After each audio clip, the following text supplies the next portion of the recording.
What's happening? What's happening? We back one more again. Come around. We got some quick hitters coming up, but we back with the fellas. We got my co-host, the homie Kai, the Yo, yo, immaculate. yo. I like to call him King Kai. Oh, thank you, thank you. And then we got our Anyway. the homie Tar is back in the building. What's good, you guys? Shoot, man. So you know you gotta drink your water, bro. You gotta stay hydrated out here. And see what I did there? King Kai, King Rye, The hydrated. rehydration. Ryan Garcia falls and is defeated by the mighty not playing. Tank Davis knocks body shot. Down goes Ryan Garcia in the 7th round. Does Ryan have a legit gripe when it comes to this rehydration cause? All right, you wanna? I'm gonna switch. I can say no. You know what? I think Ryan has a legit gripe in a lot of stuff, right? Like, first and foremost, you need to watch who's in your camp. First and foremost, because he had a mole in his camp. That's the first thing, his sparring partner. So it's come out and said that his sparring partner came out and leaked information about his rib information. Then, you got Oscar De La Hoya, who's in his career has been a subject to that, the rehydration clause, like most notably his Pacquiao fight, right? So you know what that does to a boxer, right? All of a sudden, that cannot now be a narrative, right? Because you knew what you were going into that. That wasn't a narrative going into the press conference at all. That was brought up several times, like the rehydration. If it was really that big of an issue, you would have said no, right? But they caught him in a desperate time, in a desperate way. He wanted the fight. He took the fight. He knew what happened, and Tank was a better man that night. What I like about Ryan is Ryan didn't make he hasn't made that excuse. We're making the excuse for him, but He hasn't made that excuse. He said he lost. He lost to a better fighter. And at the end of the press conference, he asked Tank for his phone number, and they exchanged phone numbers. And I guess he wants to work with him, right? So he's trying to sharpen his craft and become a better boxer. There's certain things that he doesn't do well as a boxer. He throws flat-footed. There's a lot of stuff that we can point to, right? But he just admitted that he lost to the better fighter, and I don't think there's an excuse to be had. Tank's the future of boxing. I hope that this leads to a Shakur Stevenson fight, right? And there we go. Yeah. I'm praying. Okay, so I actually kind of wanted to piggyback off of what you said. I agree with you.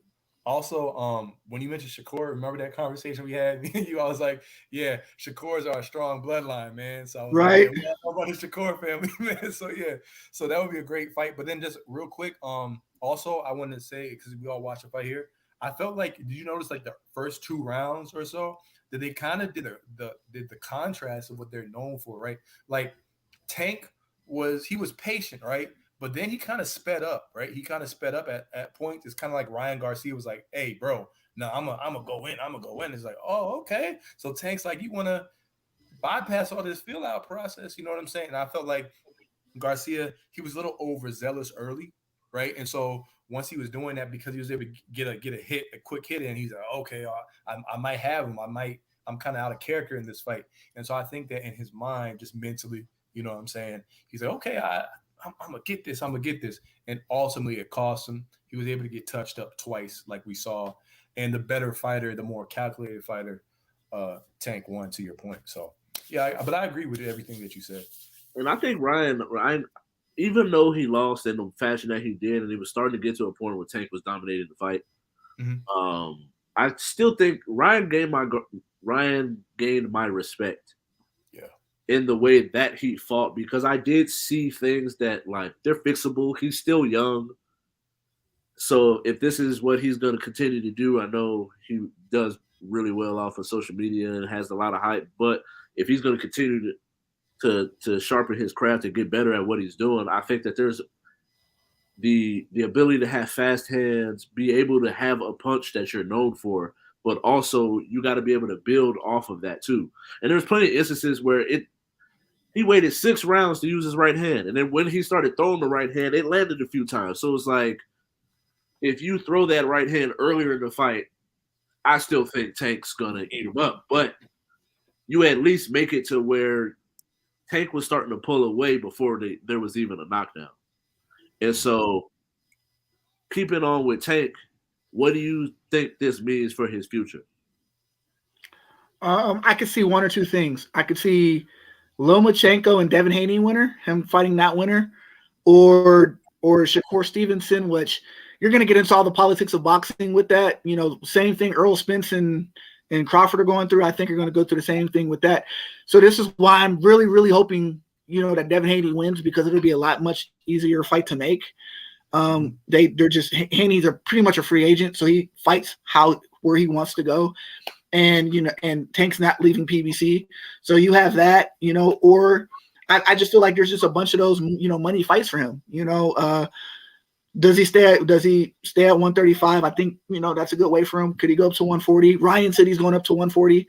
So, I mean, there's those things, but I think the match that we do want to see is either Haney or Shakur Stevenson, right? But the culmination will probably end up being Shakur, because that's just like the best two. That's like if we were to say Manny, what we thought Mayweather and Pacquiao would be in their prime, it's kind of that, right? Yeah. So yeah, I can definitely see that. I definitely like to see that. Although I want to see the Crawford Spence fight because I'm a huge Spence fan, I would much rather see the Tank Shakur Stevenson fight. Happen, and I think that both is very much possible. And I think that the Haney Lomachenko fight is going to be a big one coming up soon. I think that's a fight I'd like to see a Haney Tank fight rather than over Lomachenko, to keep it a buck with you.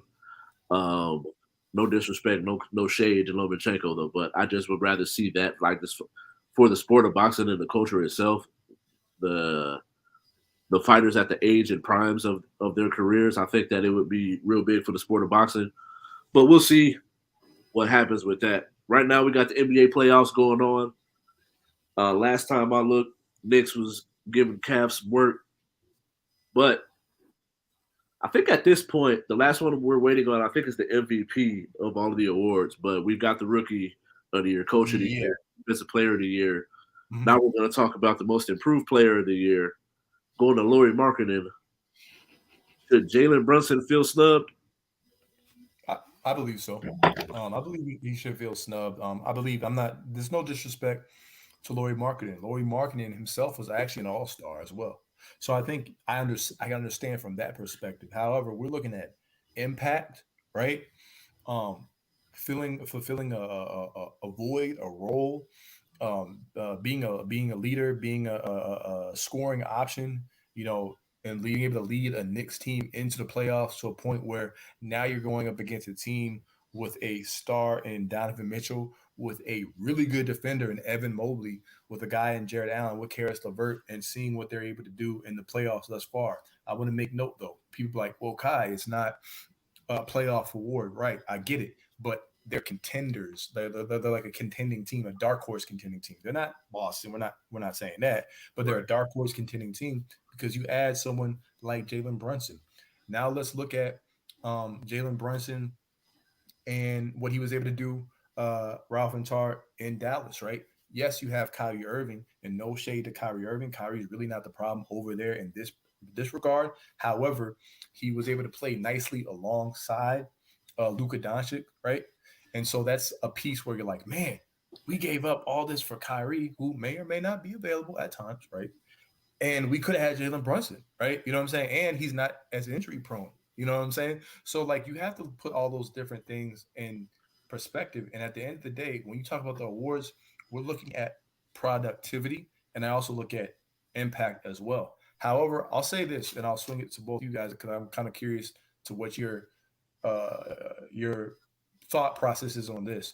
The most improved player award, I think we can agree, is one award where every year people say, we don't really know what the criteria is. Because you hear analysts, you hear coaches, you hear people on TV, players. They're like, what is the criteria? I feel like it always varies. Is it your statistical output? Is it, what is it? I really don't know, right? I really don't know because I thought maybe a Jordan Poole could have been there. I thought Anthony Edwards could have been there. He's actually 21 years old, right? But statistically, they're like, well, nah, he would have to make a jump. So I don't really know. Me personally, I'm telling you this as someone just watches like as much NBA as I can. I never knew what the criteria is. And in today's game, who knows?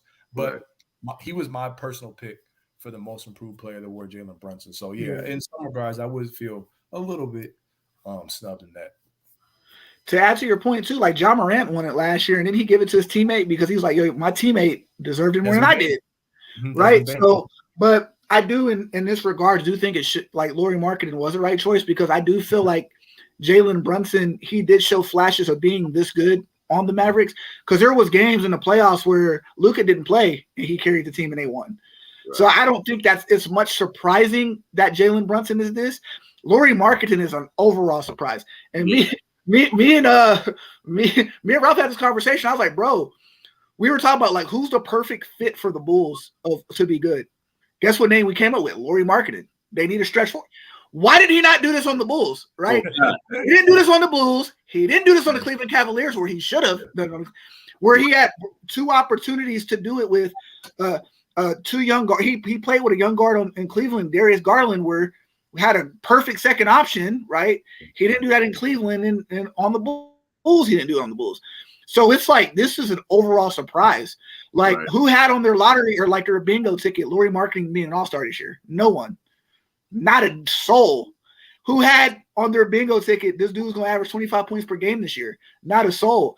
Who had it on their bingo ticket that he was looking like a Dirk Nowitzki patient? Nobody, right? No one. So that's where I'm like, he came out of nowhere, like, literally. And it's like he had other opportunities in his career to be this, and better opportunities, and he just was a third, fourth, fifth option player, a role player, sixth man, a seventh man. Right. He took the star role, and it's like, it's shocking. And I really wish he would have done this on the Bulls. I really wish he would have done this on another team, because we saw him be a superstar, and he's like, we just never see this from him. And I think if we talk about most improved, I feel like that ascension, like going from 14 to like 25 points and all the other stuff, I think, to me, that's the true definition of what a most improved is. That, like, to go from one status of your career to something completely different, I think that's the definition of most improved. So I think, just based off of that major jump, is that I think with Jalen Brunson, he just needed opportunity, because you're playing with Luka, who's just ball dominant. So if he's just ball dominant, you don't have another opportunity to touch the ball. But I actually did see him when he had an opportunity to touch the ball, him do this. He did this in Dallas, so I'm not shocked, right? He just needed opportunity. Now he has opportunity. Now he's the player we've always seen him. But Lauri Markkanen, I've never seen this from him. Like, would never. So I think they got it right. You make a great point, because me and Ralph, remember, me and Ralph used to be like, I was like, yeah, Brunson. He's like, oh man, he was like, Brunson like that. I'm like, hey, Brunson like that. You know what I'm saying? But you guys are both right about the Lauri Markkanen thing, because Ralph will attest to this, being a Bulls fan. I was like, yo, Lauri, like, yo, we wanted this out of you, man. So I feel like Tyra Banks. I was rooting for you. Yeah. Over there in Utah balling out, bro. You should have been doing this. You're literally what we're missing. That's the thing that's irritating to watch this, man. And so, but you brought up John Morant, talking about his most improved, but then at this point, 2 seasons in a row, they're second in the West. Mm-hmm. They have a lot of promise. They look like a good young team, but it's like, if they lose to this Lakers team, is it time to blow it up, or at least get rid of somebody? So I'll take it on this one. So for the Memphis Grizzlies team, right? And I hear people say blow up and all the other kind of stuff. With all due respect, and I'm not saying you guys are necessarily, I'm saying going out the window with this. I do think, when I hear it, I think it's an overreaction because of this, right? John Morant, we have to understand, with young players, there's a level of maturation. There's a maturation process. Even a guy like Anthony Edwards, even though he's not necessarily running the Timberwolves, even though he should be, and it really is his team, management will eventually figure that out, hopefully after this playoffs. But he's 21 years old, guys. John Morant's 23 years old. With him, you're dealing with a player who's dealt with injuries during playoff time, right? So when I look at that, you have to take that into consideration. Therefore, you need to have someone who could fill in for void from a scoring perspective, knowing if your star is going to be out. So Tyus Jones, I don't know if you knew this, but he is like one of the best. I think he leads the NBA in assist to turnover ratio. So he does a really good job of protecting the basketball. However, he's not going to be a dominant scorer who puts pressure on the rim. Another issue that the Grizzlies had is they are going without Steven Adams. Steven Adams, you're actually seeing the impact of what Steven Adams is to that Memphis Grizzlies team. So in order for them, that was going to be my next question. Yeah. Mm-hmm. So in order for people to assess them, you need him to be there, and you're without Brandon Clark. So imagine a fully healthy Grizzlies team, a team that I know you yourself said you believe could have beat the Warriors last year, and we're seeing what the Kings are doing to the Warriors this year, right? Imagine a fully healthy Grizzlies team with a Brandon Clark, with a Steven Adams, right? With a Santi Aldama, a nice young piece that I told people to watch out for, a sleeper next year, right? And a healthy Ja Morant. And then I'll translate it to this. Dillon Brooks is actually the guy that needs to go. Because with all due respect, Dillon Brooks' impact ain't what it is. He's really all talk, no bite. He's a horrific shooter of basketball, right? You need to get rid of him. Guys like him are, with all due respect, I don't mean this in a disrespectful way, because I don't like to disrespect people who do play at a higher level than I've played at, right?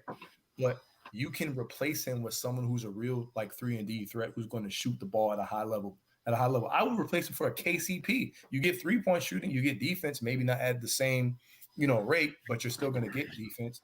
And lastly, Ja Morant. I saw a shot, like a shot thing throughout the quarters, guys. This might be shocking to you.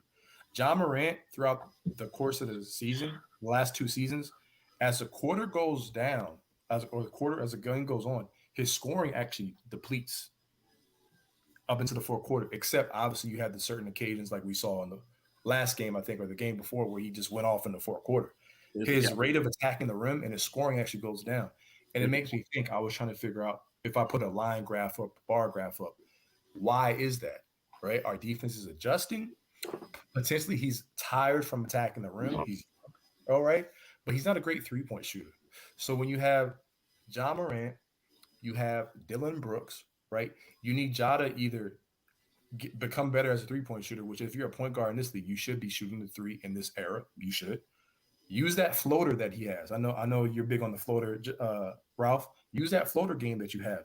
Have a mid-range game and move Dillon Brooks. I think if you do those 2 things, have Taylor Jenkins make proper in-game adjustments, have a healthy Steven Adams, have a healthy Brandon Clark, have a healthy Santi Aldama, I think you can run it back, because the team isn't some old, decrepit team. So that's just my perspective of what I see when I look at the Memphis Grizzlies. But no, I don't think it's time to necessarily blow the team up. With that, if you do get rid of, I'm going to stick with that Dillon Brooks thing. If you do get rid of Dillon Brooks, do you go young or do you go get a veteran 3-and-D? I got a name. Kyle Kuzma. I can see it. He plays with confidence. He's a stretch forward. I got actually 2 people that I want him to add. Derrick Rose is another. Ooh, like a backup. Because I think here's the thing. I think Ja, he needs a mentor. What they've shown is they have no veteran leadership. Yeah. They don't have a veteran. They don't have no veteran, right? And you look at Derrick Rose. He's a Memphis. I don't want to say Memphis product, but he went to Memphis for college. He's well respected in that community. Well respected. People love him. It's hard not to root for Derrick Rose because of his story.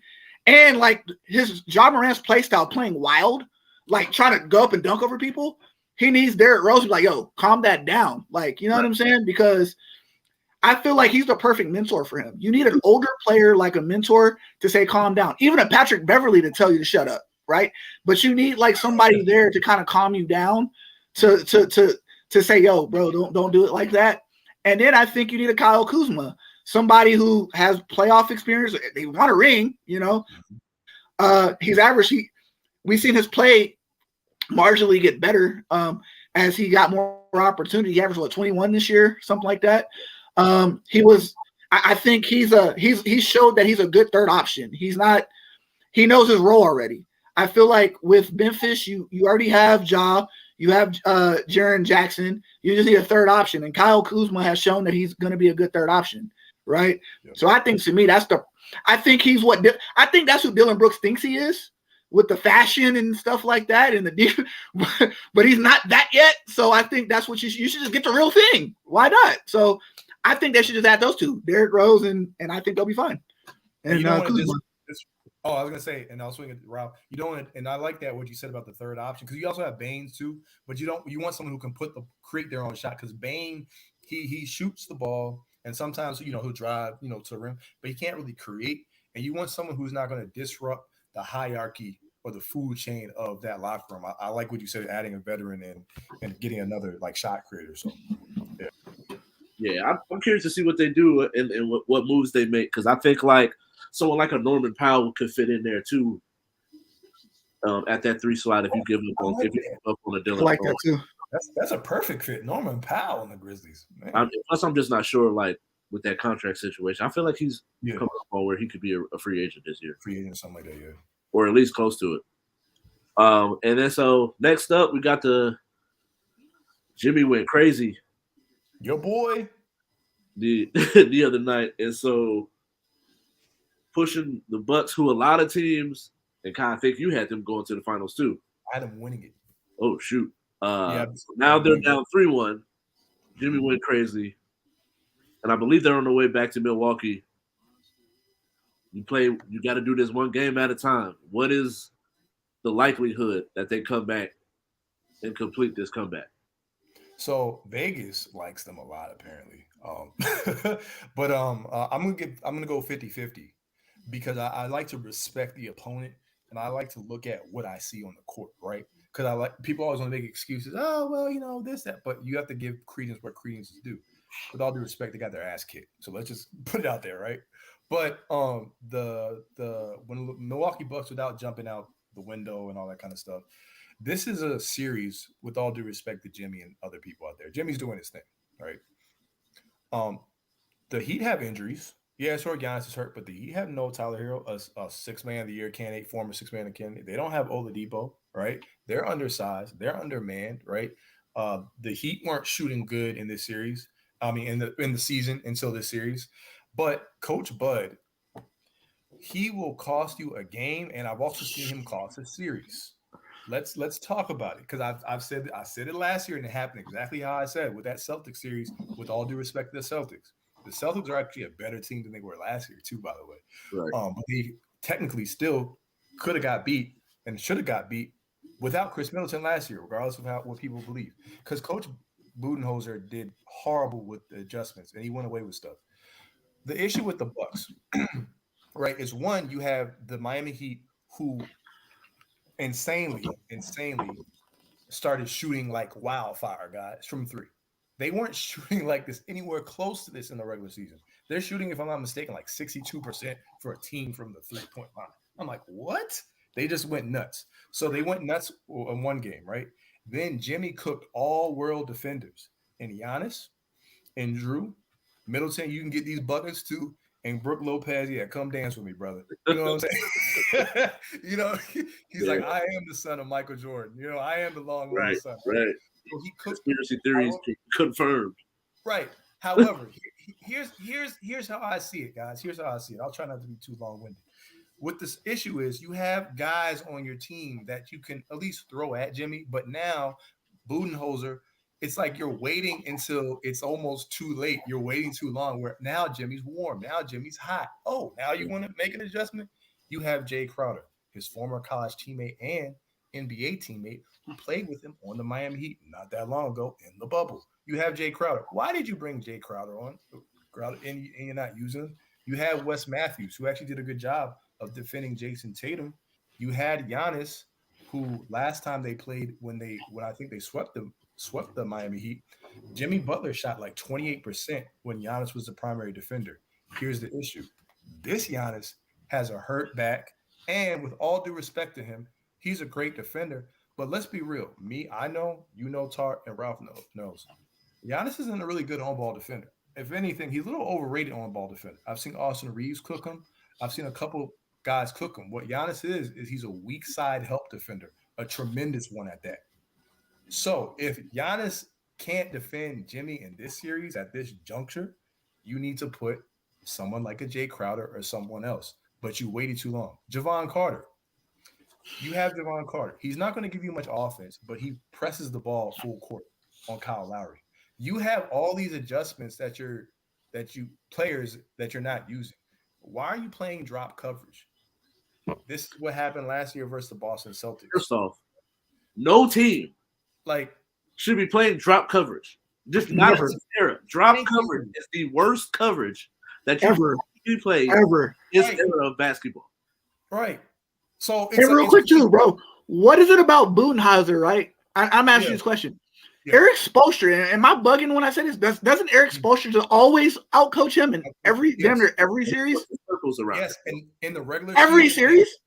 Yeah, in the regular season and the playoffs. That's why this matchup. Like if you talk to Heat fans are like, oh, this is the matchup we felt we could beat them in, right? Because they go Glock for Glock. So it's like, okay, the Heat got him that one year when Giannis got hurt. Then the Bucks came back and swept them, and they really wanted their revenge.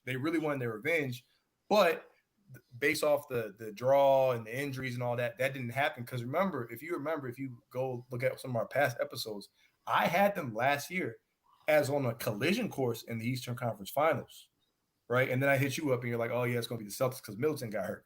So they know each other, but their size of Portis, of Lopez, of Giannis, that size is a really real advantage. And they do some things that frustrate the hell out of the Miami Heat. But if the Miami Heat, they start shooting and Jimmy starts playing with confidence, then the pendulum swings in Miami's favor. So that's why I look at Vegas, and Vegas has them as a 12-point favorite, the Bucks at home. That means they think the Bucks are going to blow the Miami Heat out the water today, probably by 20. But if the Heat, who are shooting with confidence, remember Gabe Vincent, it was Gabe Vincent or Max Strus, Rob, who shot that shot in Giannis's face. If he's hitting the three-point shot on the sideline when he got the rebound, ran to the corner, and shot it in Giannis's face, if they're shooting like that, it's over. Because now you gave Miami the confidence. So, yeah, there's coaching adjustments that they can do. But I'm saying I feel like they've almost waited too long. So the first quarter of this game is going to dictate what happens. And I'll end it with this. Give Jimmy Butler credit, because I don't want to just harp on the Bucks. Jimmy Butler, he came out. He doesn't get enough credit for being a superstar in this league. I'm sick and tired of people not calling him a superstar. He is. Give him his just due. And I think Miami has a shot, because if they don't win this game, they can still win in Miami. So that's how I feel.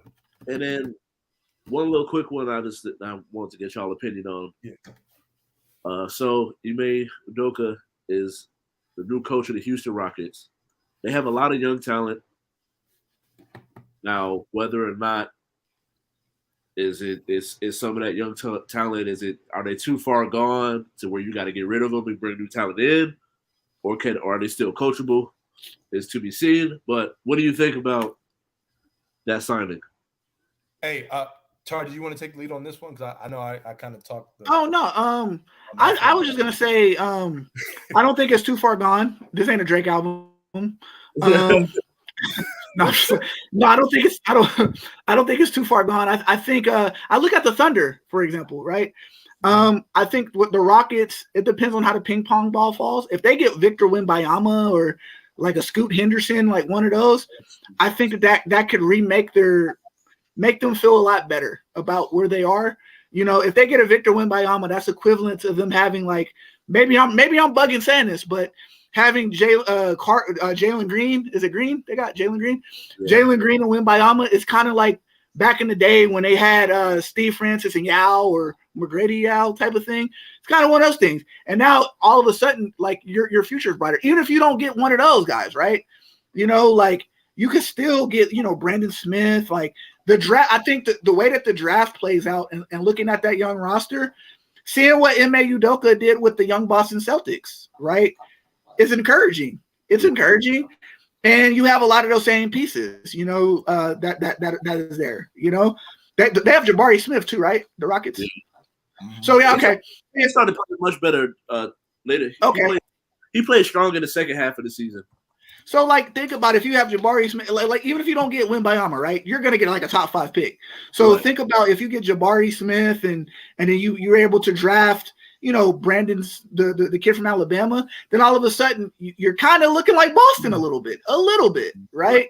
Jason Tatum, two wings, Jabari, then inside you got Grant, and you start to kind of have pieces of what you had before, You know what I'm saying? And if there's somebody that showed that they can work with that is MA. And I think that they can work with that. Let's ignore his. Well, I'm like, his past gets brought up as if that affects his coaching ability. Right. His past has nothing to do with his coaching ability. Yeah. Right. So that's all I got to say. But yeah, no, I think that the Rockets aren't. I think the younger coach that they had before, he was too young. He didn't really understand what he had. They said he was crying in the locker room a lot because people didn't listen to him. So he was crying in the locker room. So it was just like, there's just so there's just like certain things he just wasn't ready to coach. And that's okay. Right. So sometimes it takes a more polished, more experienced leader to work with you. Right. So, yeah. And I think that he can be exactly like to say that, to use that phrase, exactly what the doctor ordered. And I think he has the cachet getting his team to a final. He has he was a former player, defensive minded, hard, and he's a good coach. And he showed that he can coach superstar talent as well. And so I think that the respect that Jason Tatum and Jaylen Brown had for him, as well, going into that locker room where you have a Kevin Porter Jr., you got a Jalen Green, you got a Jabari Smith, you got a Kenyon Martin Jr., as well as, what was this, Sangu? Oh, yeah, Sangu. I love something, yeah. Alvin Sangu. And so it's like, you have young pieces. And so I think that he's going to be able to come in and sink his teeth into that team. I think he'll be able to turn them into that where they all individually have a really high ceiling. Jabari Smith has a high ceiling. Kevin Porter Jr., you've seen what he's able to do on the offensive, both scoring as well as running the point. It's just whether or not can he lock into the team concept of playing defense as well. And that's really what it is you have a Kenyon Martin Jr., you have a Jabari Smith who are known to be able to play defense at a high level. It's can you get those other stars and this next star that you're about to get to be able to play defense at a high level. And that's really what it is and what separates those good teams from those great teams. Facts. And so we ran up some good content. Thank you all for watching, but we gotta get up out of here. Enjoy that draft tomorrow, man. It's gonna be must-see TV. Must-see. I'm definitely gonna be eating some chicken wings. Yeah. Facts. Crazy. Man, I gotta get my grub. Man, that's right. Mad chicken wings. Thanks for joining us, Tar. Oh, always, anytime, bro. Good show today. We're out of here. Peace out, y'all. Peace. Love, peace, and chicken grease.